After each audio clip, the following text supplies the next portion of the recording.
Bonjour tout le monde, avec vous Linda. Aujourd'hui, à la demande de certains d'entre vous, j'ai décidé de réaliser un gâteau façon génoise. Un gâteau qu'on va faire cuire dans une poêle, pas dans le four comme on a l'habitude de réaliser. Suivez-moi, nous allons passer à la réalisation. Tout d'abord, nous allons commencer par la réalisation de notre mousse au chocolat. Bien sûr sans œufs. Là, comme vous voyez, j'ai de la crème liquide. Je vais utiliser 300 ml de crème liquide. J'ai 200 g de chocolat au lait. Et là, j'ai 3 cuillères à soupe bombée de sucre glace. Tout d'abord, nous allons commencer par fondre le chocolat au bain-marie. Je suis en train de faire fondre le chocolat au bain-marie. Et là, j'ai la crème liquide que j'ai mis dans un saladier. Je vais fouetter la crème jusqu'à ce qu'elle devienne ferme.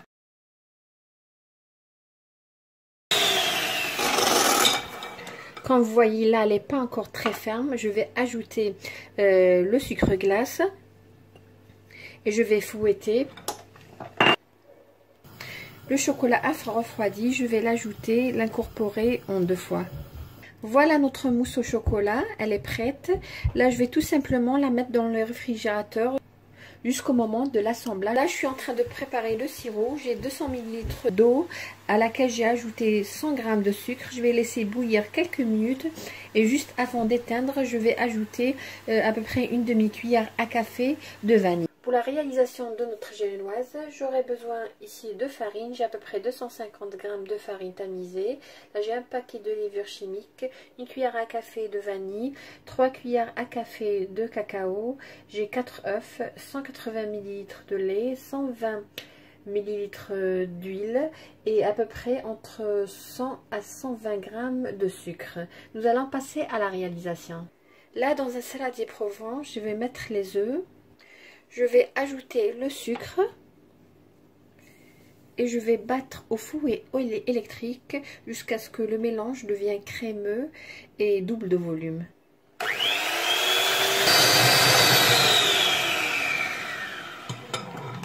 Comme vous voyez, le mélange a doublé de volume. Là, je vais ajouter progressivement l'huile.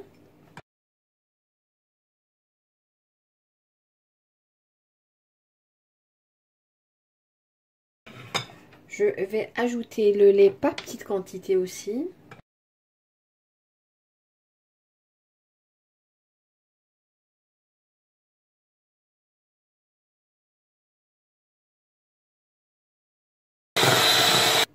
Et là, je vais tamiser les ingrédients secs.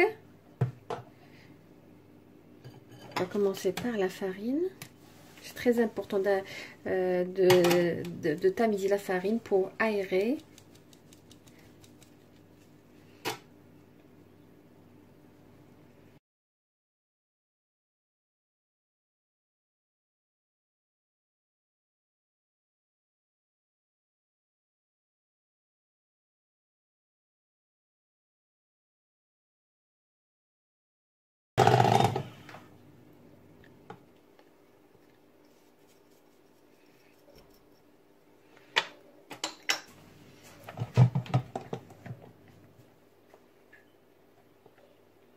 Comme vous avez remarqué, la couleur de la pâte, elle n'est pas marron parce que tout simplement j'ai utilisé du chocolat, du cacao pardon, que j'ai ramené d'Algérie, c'est du cacao noir.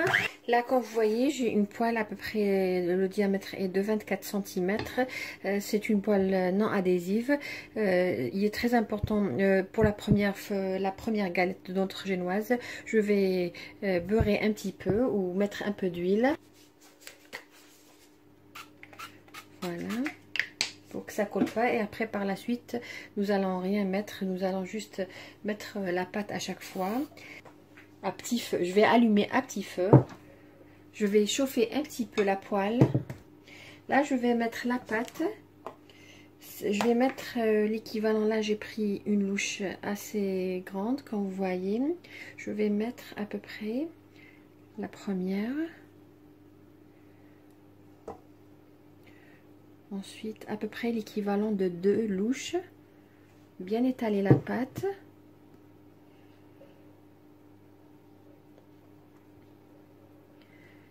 Et il est très important de couvrir pour que notre pâte génoise ne soit pas sèche, et laissez le temps de bien gonfler. Et bien sûr, au cours de la cuisson, on aura de la vapeur qui va s'échapper. Il est très important d'essuyer les petites gouttes dans le couvercle afin que ça ne retombe pas sur votre biscuit.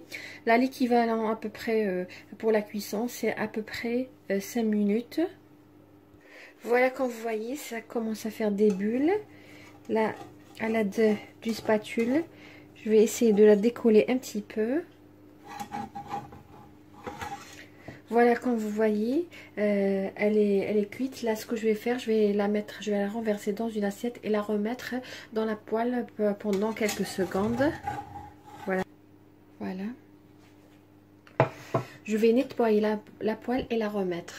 Là, je l'ai nettoyée juste avec du papier absorbant, et je vais remettre la galette ou la génoise à l'intérieur. Je vais juste mettre ma poêle quelques secondes et je vais la mettre de côté. Voilà, là je vais la retirer et la mettre sur une grille, et nous allons mettre le deuxième cercle de génoise. Toujours même principe, je vais mettre à peu près louche. Il faut bien remuer le mélange parce qu'il a tendance, si vous voyez qu'il a séché, alors ajoutez un peu de lait. Là toujours je vais mettre 2 cuillères de louche.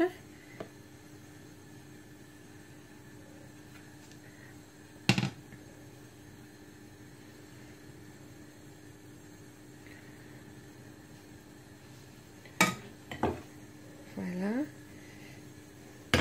Et je vais mettre le couvercle, comme je vous ai dit, pour que la pâte ne soit pas sèche. Comme je vous ai dit, il est très important d'essuyer le couvercle parce qu'il y aura plein de vapeur qui va retomber sur votre gâteau. Alors à chaque fois, essuyez au moins 2 fois lors de la cuisson. Voilà, même principe, après 5 minutes de cuisson, on commence à décoller notre pâte, notre génoise, comme vous voyez, elle a très bien pris.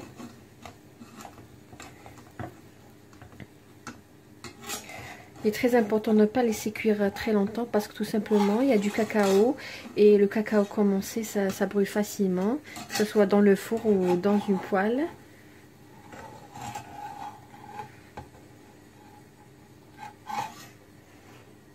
Là, même principe, je vais renverser dans une assiette et la remettre pendant quelques secondes. Voilà, je vais l'inverser toujours. Et je vais la remettre dans notre poêle. Terminer par réaliser les autres disques qui me restent, ou les autres génoises. La quantité que j'ai suffira à peu près pour 4 génoises. Voici nos disques de gâteau, notre sirop bien sûr, et notre mousse au chocolat.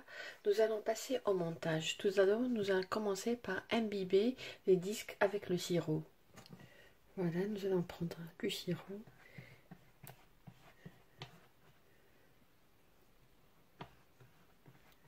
Et bien imbiber. On va imbiber tous les disques une seule face, sauf la dernière. Voilà, après avoir imbibé le premier disque, je vais étaler la première couche de notre mousse au chocolat.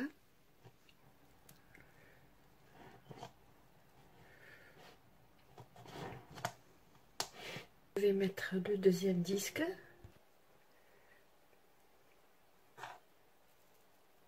Je vais l'imbiber aussi. Je vais mettre aussi la mousse au chocolat, pareil. Là, je vais mettre le troisième, même étape. Là, je vais mettre le dernier disque, je vais le mettre sur cette face, je vais rien mettre dessus, et le reste de la mousse, je vais le mettre tout autour pour décorer notre gâteau.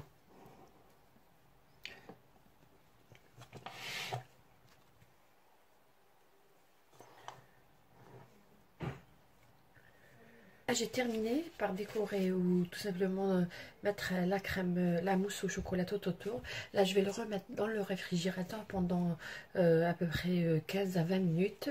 Et ensuite, je vais faire sortir et nous allons réaliser la ganache. Là, j'ai du chocolat. Je vais verser dessus la crème liquide.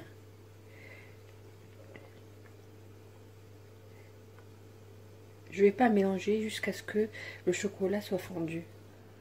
Là, pour la ganache, j'ai mis du chocolat noir. Voilà, ma ganache, elle est prête. Comme vous voyez, je vais la laisser refroidir un petit peu. Ensuite, je vais décorer avec le gâteau. Voilà mon gâteau, je l'ai mis sur une grille. Et la grille, je l'ai mise bien sûr sur un plateau. J'ai mis du papier cuisson en cas où j'aurai de la ganache qui va retomber. Je vais tout simplement la mettre dans une boîte et la garder pour autre chose. Je ne vais pas la jeter bien sûr. J'ai laissé refroidir la ganache. Là, nous allons la verser pour vous montrer la consistance. Alors, à l'aide d'une louche, je vais commencer à verser la ganache.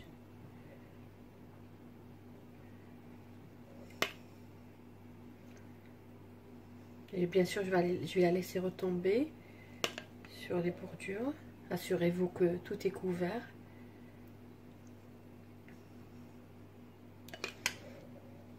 Voilà, le gâteau est complètement couvert.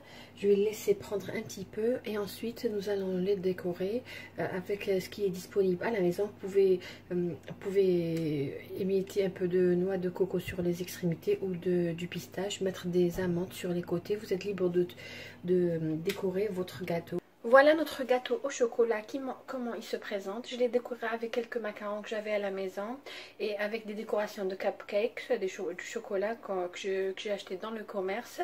Vous pouvez tout simplement le laisser tel qu'il est. Là, nous allons couper et voir comment il se présente à l'intérieur.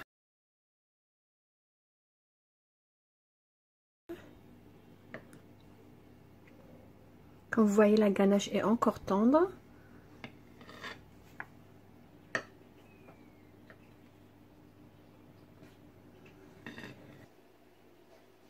Voilà comment notre gâteau se présente à la découpe.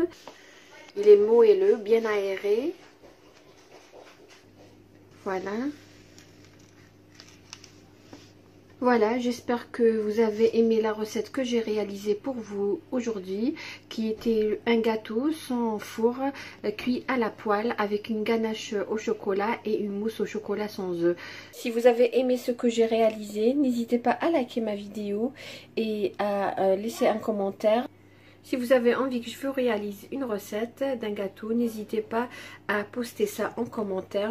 Sur ce gâteau, je vous dis merci de m'avoir suivi